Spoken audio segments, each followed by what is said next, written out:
Hello, all of you risk takers and truth seekers to podcast Live the Battlefield. And today, my friends, I'd like to share with you the story about terrorists I heard when I was a teenager. And how I heard that story. Well, my grandfather was at that stage in Communist Yugoslavia's second-ranked official who was running security intelligence services. And I don't remember he was talking to my grandmother. He was whispering, hoping I can't hear it, because at that stage, in those times, adults never talk in front of the kids. And there was a reason why not. So I overheard that this guy is back in Yugoslavia, together with Muammar Gaddafi and Yasser Arafat. For those who don't know, the Yugoslavia was safe haven for the many terrorists during the Cold War. And the many people from the Middle East and the Mediterranean countries, they used to be visiting Yugoslavia quite often. Why not? As a part of Yugoslavia trade and being a very prosperous country, Yugoslavia was building the weapons, one of the biggest manufacturers of weapons during the Cold War, supplying Middle East, Pakistan, India, even supplying the people in Singapore who were fighting for independence. We can talk about this some other time. One thing I do remember, my late father, was working for the special division of the Ministry of Foreign Affairs, so-called. Actually was being run by military. They used to be sending the workers into Iraq, Libya, and other places to build all these fancy bunkers and military underground facilities for the people like Saddam Hussein and Muammar Gaddafi. That's all I know. But my grandfather, he was a man of position, man who was controlling what's happening outside of the country, inside the country, and reporting back to the Marshal Tito while he was alive. So this terrorist has been in Yugoslavia. He's a very well-known terrorist worldwide. Everybody was looking for him. However, this guy has been trained by the Russians, by Yugoslavian, secret police and military. And yet he was executing people across the globe and coming back to his superiors, either in Russia or Yugoslavia. And he has a famous words. He spoke this quite often, particularly in his appearance at court. He told everybody, I am professional revolutionist. And his name is Ilich Ramírez Sánchez, a.k.a. known Carlos the Jackal. And my sphere of influence encompasses the entire of the planet, meaning I can reach you everywhere, anytime I want.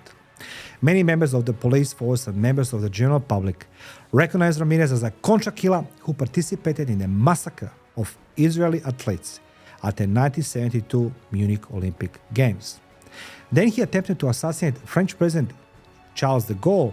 And of course, for those who don't know, he carried an attack on the OPEC in Vienna in 1975. According to the findings of many security specialists, Carlos was a revolutionary fighter for both Palestinian Liberation Movement and who else?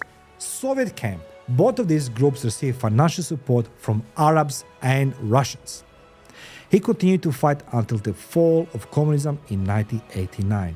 On August 14, 1994, he was taken into custody by agents of the French intelligence services in the city of Khartoum.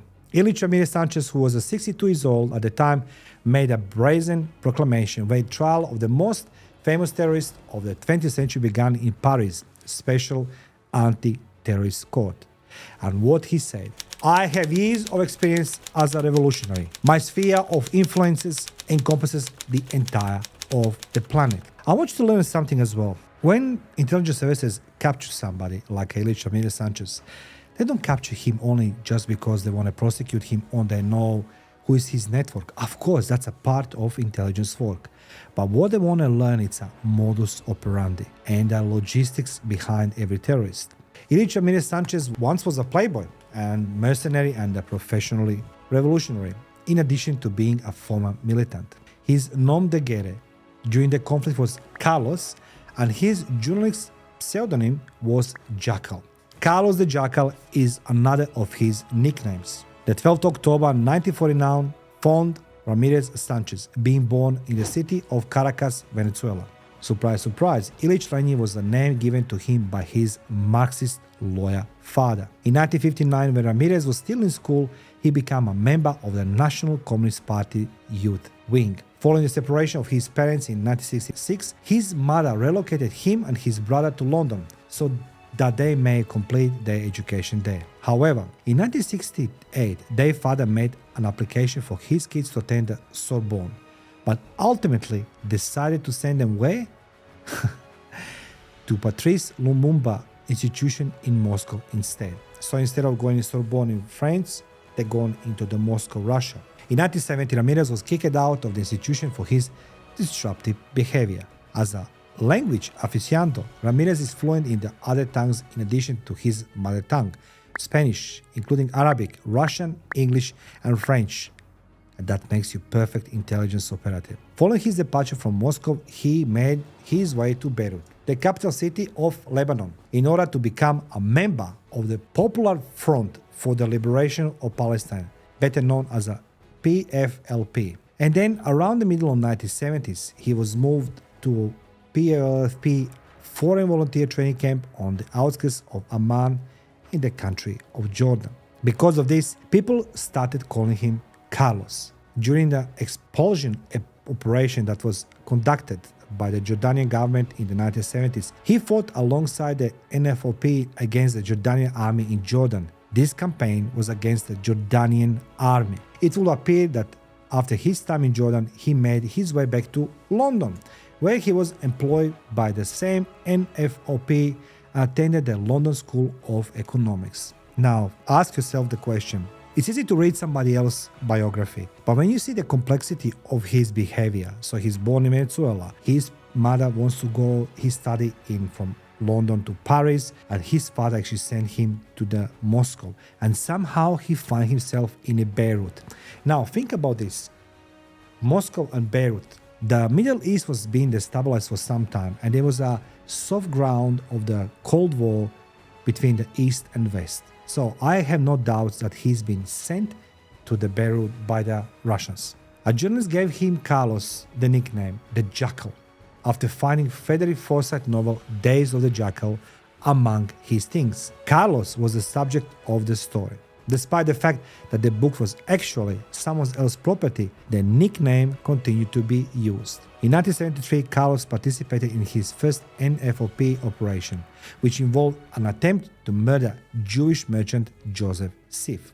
It was planned to be an act of vengeance for the murder of Mohammed Baoudi, the director of the Paris theater, who was believed to have been working with the NFOP and was killed by the Mossad because of this suspicion. Ramirez also claimed responsibility for an unsuccessful bombing attempt against the premises of the Hapoel Bank in London, as well as 3 attempts to detonate vehicle bombs at the office of pro-Israeli French newspapers. 3 attempts. He also asserts that he was responsible for the grenade attack on a restaurant in Paris, which resulted in the deaths of the 2 people and injuries to 30 more. Can I insert something into this conversation right now? As you now watching this video, you try to understand the Jackal behavior. This guy was traveling across the globe. He's been trained with many countries, as I mentioned before, with the Russians and Yugoslavia. And every his attack was being carried against the adults. One thing what I learned in school, when I was in school in the 90s, that terrorism in 60s and 70s, terrorists will avoid to attack the places where the kids they are. Now, since 90s till today, we can see that it's been shift and changes, that people has been injured. Doesn't matter what age they are, the sex, and the place where they belong. As long as the terrorists can make their point, which is wrong. But in 60s and 70s, and then another thing what I try to explain to you. If you look into all these communist dictators, if you look in all these presidents from the East, look at their behavior and appearance. You will not learn this from nobody but from me, and I guarantee you this one. Every communist president from the Eastern Bloc, he always been surrounded by whom? By kids, because they knew it, that no terrorist and assassin will shoot on the kids. And we're talking way back, 60s, 70s, 80s, maybe mid-90s. Terrorists will never dare to shoot on our children. That's why the Stalin, why the Tito, Ceausescu, and all these people, all these tyrants had been surrounded themselves with the kids in public appearances. I bet CIA doesn't know this shit. Anyway, late on January 13 and 17, 1975, he took part in two successful rocket attacks against the El Al flights at the Orly airport in Paris. These attacks were launched from Paris. During a party that was being held in a house in Paris, 3 police officers attempted to arrest Carlos. Carlos shot and murdered 2 of the officers before fleeing the scene and making his way to Beirut via Brussels. So this is another thing I want you to encompass and understand. The communications between the countries, Western Bloc called, now NATO and Europe, is been broken. So he was be able to fly from the Paris to Beirut or to Brussels, from Brussels to Beirut. That's a long journey by those time standards. Even today, can you imagine logistics he had and how he was prepared to do these things? That's the question to ask yourself. He was very skilled, but as well, he knew it people on the borders. That's the clue. In December 1975, he was the leader of a 6-man group that carried out an assault of meeting of OPEC and kidnapped 60 individuals. On December 22, the terrorists were provided with an airplane and transported to Algeria, where they were responsible for the release of the 30 hostages. After that, the terrorists and the other hostages were transported by helicopter to Libya, to Muammar Gaddafi, which is where some of them were eventually set free. Following the plane's landing in Algeria, the remaining hostages were freed and the hijackers were granted refugee for their political activities. In spite of the fact that Ramirez led the life of a playboy and communist James Bond, he was more elusive than Osama bin Laden. Ramirez lived extravagantly and stayed in the costliest hotels in the world. Now, to terrorists today, they're hiding themselves. They try to have the sort of like clandestine type life, some homes in suburbia and everything else.